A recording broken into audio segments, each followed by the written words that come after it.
जाना था, इसलिए मेरे पति ने प्रथम श्रेणी एसी में मेरे लिए रिजर्वेशन करवा दिया था। रात को 10 बजे की ट्रेन थी।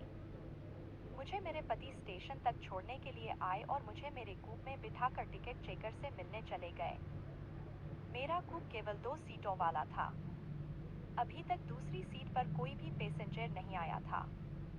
मैंने अपने सामान सेट किया और अपने पति की इंतजार करने लगी। थोड़ी ही देर में मेरे पति वापस आ गए। उनके साथ ब्लैक कोट में एक आदमी भी आया था। वो टिकट चेकर था। उसकी उम्र करीब 26 साल की थी, रंग गोरा और करीब 5.25 फीट लंबा हैंडसम नवयुवक लग रहा था। मेरे पति ने उससे मेरा परिचय करवाया। वो आदमी केवल देखने में ही हैंडसम नहीं था बल्कि बातचीत करने में भी शरीफ लग रहा था। उसने मुझसे कहा, चिंता मत कीजिए मैडम, मैं इसी कोच में हूँ, कोई भी परेशानी हो तो मुझे बता दीजिएगा, मैं हाजिर हो जाऊंगा। आपके साथ वाली बर्थ खाली है, अगर कोई पैसेंजर आया भी तो कोई महिला ही आएगी, इसलिए आप निश्चिंत होकर सो सकती हैं। उसकी बातों से मुझे और मेरे साथ साथ मेरे पति को भी तसल्ली हो गई। ट्रेन चलने वाली थी, इसलिए मेरे पति ट्रेन से नीचे उतर गए। उसी समय ट्रेन चलती मैंने अपने पति को खिड़की में से बाय किया और फिर अपने सीट पर आराम से बैठ गई। दोस्तों, मुझे आज अपने पति से दूर जाने में बिल्कुल अच्छा नहीं लग रहा था। इसका कारण ये था कि मेरी महीना खत्म हुए अभी एक ही दिन बीता था और जैसा कि आप सब लोग जानते हैं, ऐसे दिनों में शरीर की चाहत कितनी बढ़ जाती है। मैं अपने पति से जी भरकर प्यार करना चाहती थी, लेकिन अचानक मुझे बाहर जाना पड़ रहा था। इसी कारण से मैं मन ही मन दुखी थी। तभी कूप में वो हैंडसम टीटी आ गया। उसने कहा, मैडम आप गेट बंद कर लीजिए, मैं कुछ देर में आता हूँ, तब आपका टिकट चेक कर लूँगा। उसके जाने के बाद मैंने सोचा कि चलो कपड़े बदल लेती हूँ, क्योंकि रात भर का सफ़र था और मुझे साड़ी में नींद नहीं आती। ये सोचकर मैंने गाउन निकालने के लिए अपना सूटकेस खोला तो सर पकड़ लिया, क्योंकि मैं जल्दबाजी में गाउन के ऊपर वाला नेट का पीस तो ले आई थी, लेकिन अंदर पहनने वाला हिस्सा घर पर ही रह गया था। जो हिस्सा मैं लाई थी वो पूरा जालीदार था, जिसमें से सब कुछ दिखता था। करीब 2 मिनट बैठने के बाद मेरी अंतरात्मा ने मुझे एक नया निर्णय लेने के लिए विवश कर दिया। मैंने सोचा कि क्यों आज इस हैंडसम नौजवान से प्यार का मजा लिया जाए। ये बात दिमाग में आते ही मैंने वो जालीदार कवर निकाल लिया और पहन लिया। सारी तैयारी करने के बाद मैं अपनी सीट पर लेट गई और मैगजीन पढ़ते हुए टीटी का इंतजार करने लगी। मुझे इंतजार करते करते 5 मिनट बीत गए तो मैंने सोचा कि क्यों न पहले खाना खाकर फ्री हो लूं। ये सोचकर मैंने अपना खाना निकाल लिया जो मैं घर से साथ लाई थी।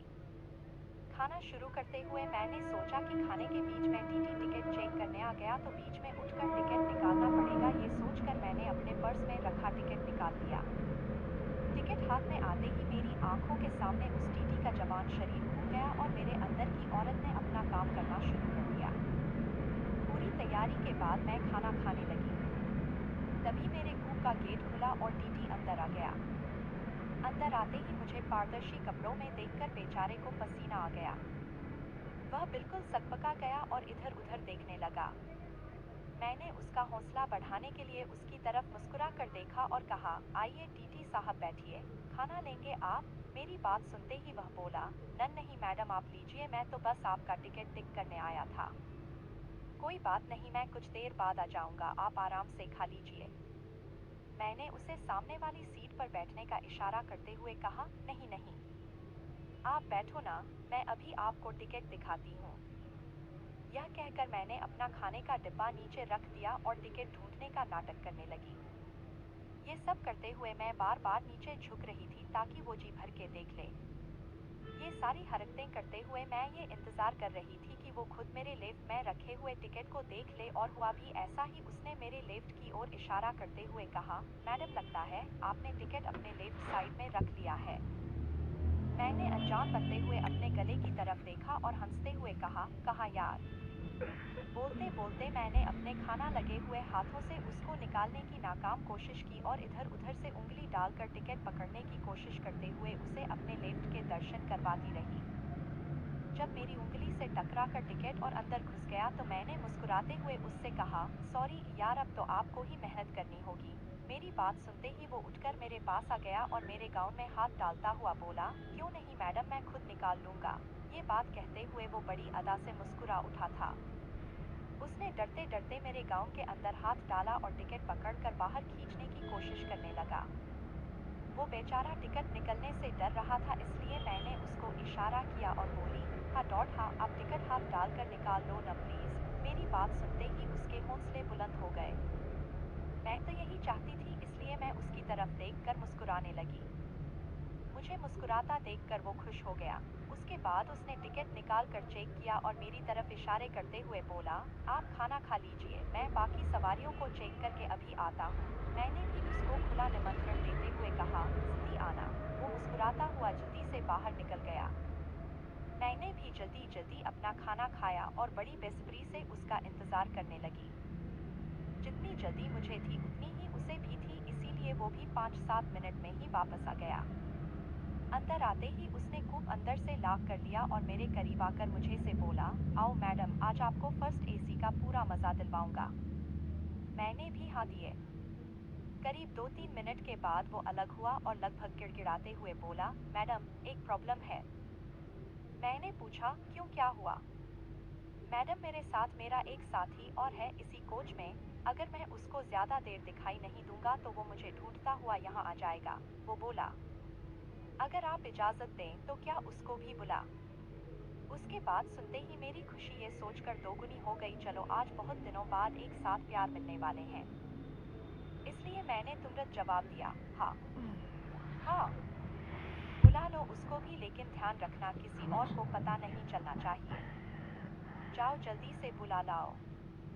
मेरी बात सुनते ही वो दरवाजा खोलकर बाहर चला गया और 3-4 मिनट बाद ही वापस आ गया।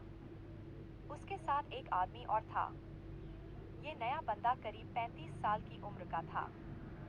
रंग काला, लेकिन शक्ल सूरत से ठीक ठाक था, बस थोड़ा मोटा ज्यादा था।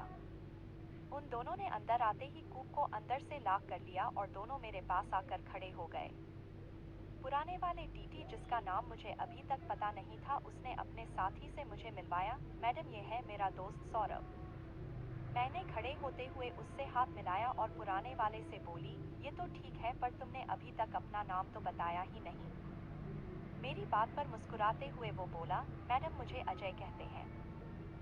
वैसे आप मुझे अज्जू भी बुला सकती हो। मैंने उन दोनों से कहा, अज्जू तुम्हारा नाम तो अच्छा है, लेकिन यार तुम लोगों ने ये मैडम मैडम क्या लगा रखा है। मेरा नाम रेशमा है।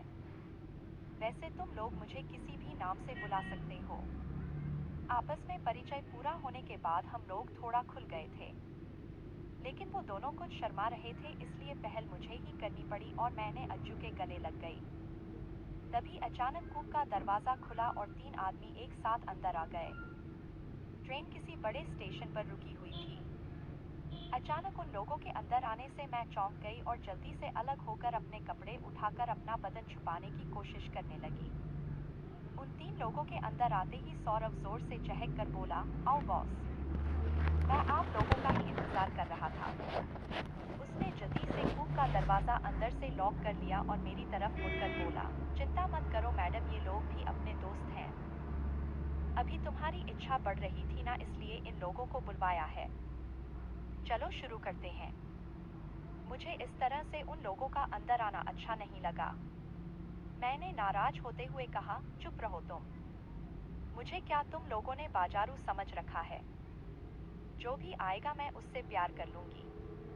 तुम लोग अभी मेरे कूप से बाहर चले जाओ, नहीं तो मैं शोर मचा दूंगी। मेरे इस तरह नाराज होने से वो लोग डर गए और मुझे मनाते हुए सौरभ ने कहा, नहीं मैडम ऐसा नहीं है, अगर आप नहीं चाहोगी तो कुछ भी नहीं करेंगे। जो लोग अभी अभी अंदर आए थे उनमें से एक ने कहा, नहीं मैडम, हमें तो अजय ने भेजा था, अगर आपको बुरा लगता है तो हम लोग बाहर चले जाते हैं। प्लीज आप शोर मत मचाना, हमारी नौकरी चली जाएगी। इस तरह वो चारों ही मुझे मनाने में लग गए। मैंने मन ही मन सोचा कि अब इन लोगों ने मुझे तो देख ही लिया है और अभी तक अपना काम भी नहीं हुआ है। सुबह तो ट्रेन से उतर कर चले ही जाना है, फिर ये लोग कौन सा कभी दोबारा मिलने वाले हैं। ये सोचकर मैंने उनको डराते हुए कहा, ठीक है, मैं तुम लोगों को केवल आधा घंटे का समय देती हूँ, तुम लोग जल्दी जल्दी अपना काम करो और यहाँ से निकल जाओ, और अब कोई और इस कूप में नहीं आना चाहिए। वो चारों खुश हो गए और जी मैडम करने लगे। सौरभ ने